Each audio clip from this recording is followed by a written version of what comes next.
हर हर महादेव।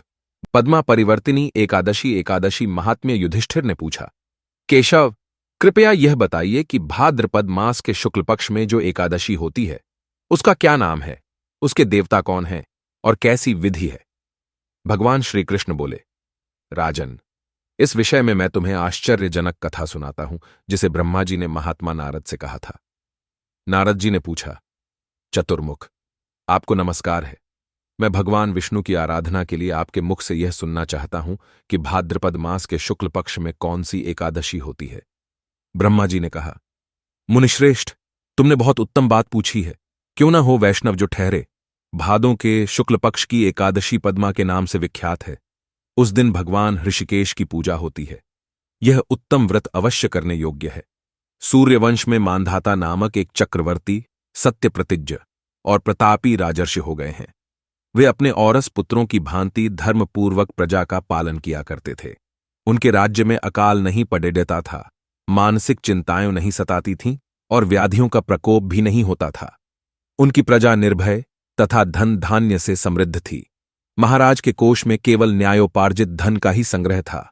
उनके राज्य में समस्त वर्णों और आश्रमों के लोग अपने अपने धर्म में लगे रहते थे। मानधाता के राज्य की भूमि कामधेनु के समान फल देने वाली थी। उनके राज्यकाल में प्रजा को बहुत सुख प्राप्त होता था। एक समय किसी कर्म का फल भोग प्राप्त होने पर राजा के राज्य में 3 वर्षों तक वर्षा नहीं हुई। इससे उनकी प्रजा भूख से पीड़ित हो नष्ट होने लगी। तब संपूर्ण प्रजा ने महाराज के पास आकर इस प्रकार कहा। प्रजा बोली, नृपश्रेष्ठ, आपको प्रजा की बात सुननी चाहिए। पुराणों में मनीषी पुरुषों ने जल को नार कहा है। वह नार ही भगवान का अयन निवास स्थान है, इसलिए वे नारायण कहलाते हैं। नारायण स्वरूप भगवान विष्णु सर्वत्र व्यापक रूप में विराजमान है। वे ही मेघ स्वरूप होकर वर्षा करते हैं। वर्षा से अन्न पैदा होता है और अन्न से प्रजा जीवन धारण करती है। नृपश्रेष्ठ, इस समय अन्न के बिना प्रजा का नाश हो रहा है। अत ऐसा कोई उपाय कीजिए जिससे हमारे योगक्षेम का निर्वाह हो। राजा ने कहा, आप लोगों का कथन सत्य है, क्योंकि अन्न को ब्रह्म कहा गया है। अन्न से प्राणी उत्पन्न होते हैं और अन्न से ही जगत जीवन धारण करता है। लोक में बहुधा ऐसा सुना जाता है तथा पुराण में भी बहुत विस्तार के साथ ऐसा वर्णन है कि राजाओं के अत्याचार से प्रजा को पीड़ा होती है। किंतु जब मैं बुद्धि से विचार करता हूं तो मुझे अपना किया हुआ कोई अपराध नहीं दिखाई देता। फिर भी मैं प्रजा का हित करने के लिए पूर्ण प्रयत्न करूंगा।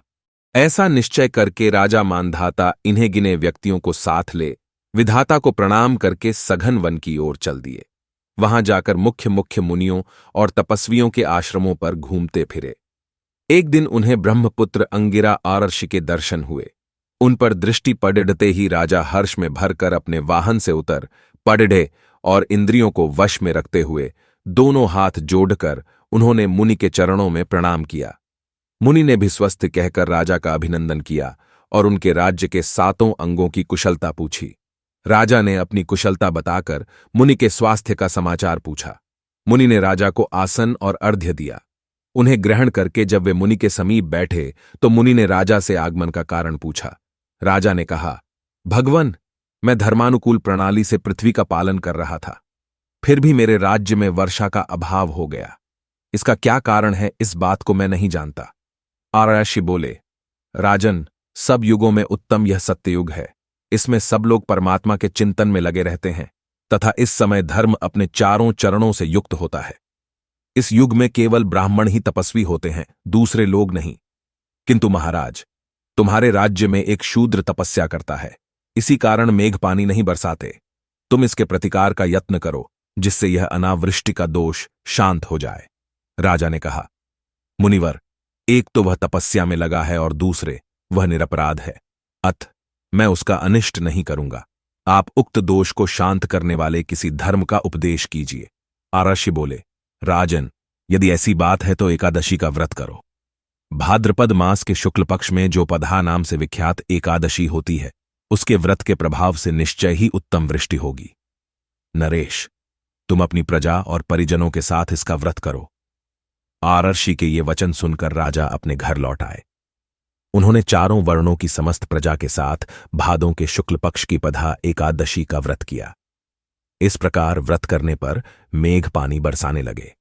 पृथ्वी जल से आप्लावित हो गई और हरी भरी खेती से सुशोभित होने लगी। उस व्रत के प्रभाव से सब लोग सुखी हो गए।